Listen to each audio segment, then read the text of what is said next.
Hey guys, my name's Khadroth, and today I'm going to be talking to you guys about NA's anniversary. We actually just got news on Twitter that they are going to be doing the typical anniversary panel at Anime Expo, so we now actually have the date and the time.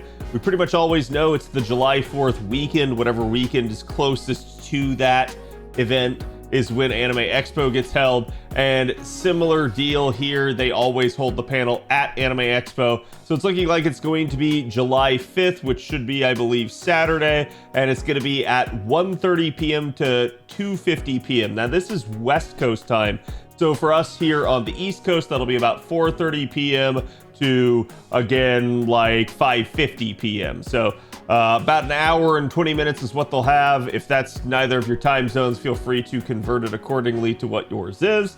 But we pretty much now have the date. Again, you guys can see Anime Expo itself actually lasts from July 3rd through the 6th at the Los Angeles Convention Center. The tickets are on sale. You guys can actually go get them, I believe. And so, again, there's a couple of things that you guys can do actually to get prepared. Because, as you guys know, we're going to be celebrating the 8th anniversary for FGO here. We always get our 10 great campaigns, as well as the pre-campaign and a bunch of other things. So I thought I'd give you a down and dirty list here of things you can do to prepare before the anniversary. So for starters, you're actually going to want to save some quartz, and not just any quartz. You're going to want paid quartz. That is to say, paid quartz is going to be what you're going to require in order to do the Destiny Order summon, which technically would have been new this year. However, we already got it early on NA, but we'll be getting it again here this anniversary.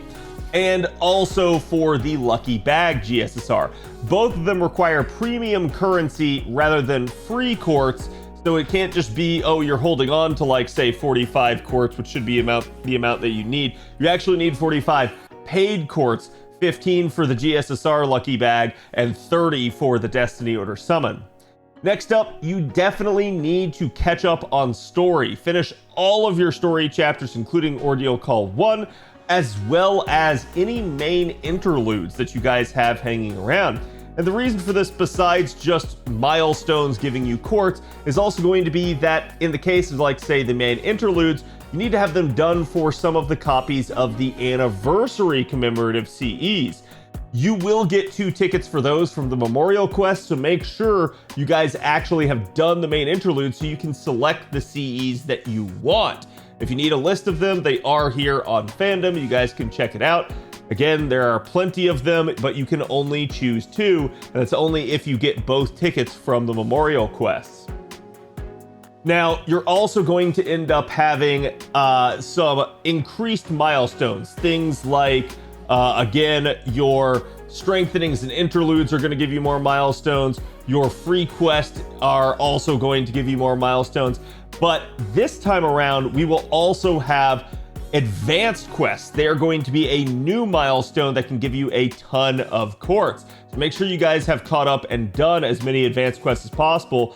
You will be getting a ton of quartz from that, so I highly recommend you get them actually finished. Also, do class score unlocks. For those of you guys that are far enough in the story, the more class score unlocks you have, the more you're going to get quartz from the new milestones for it. Now, rest assured, if you're somebody that's not far enough in the story, really, you can definitely rush to try to get it done. But if you're thinking, man, hey, I haven't even started Ordeal Call story, I haven't gotten any of the storm pods yet, there's no way I'm going to have enough for the milestones. Don't worry about it. Milestones are always retroactive. So that is to say, you can continue to get them into the future. They're something that once they're put in the game, they apply backwards, but they also apply forwards. They are permanently there for you. So it will be there as a reward for you whenever you do get it done, but you won't just get the quartz given to you at anniversary then if you don't have it done. Another thing you guys can actually try to do is set aside some mana prisms. This may or may not be a big deal for some of you. If you're a more veteran player, it's probably not a huge deal. But if you're someone that's newer to the game, even in the last couple of years, this may be an interesting little thing for you.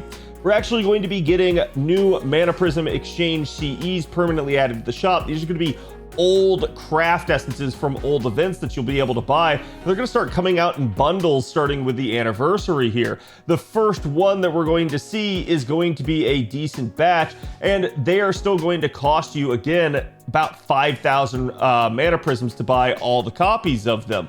So, and that's for each CE. So make sure you're kind of aware of that in case you need some of the ones that are coming out. Set aside those mana prisms so that you actually have the capability to buy them if you feel like it can really help out your Chaldea.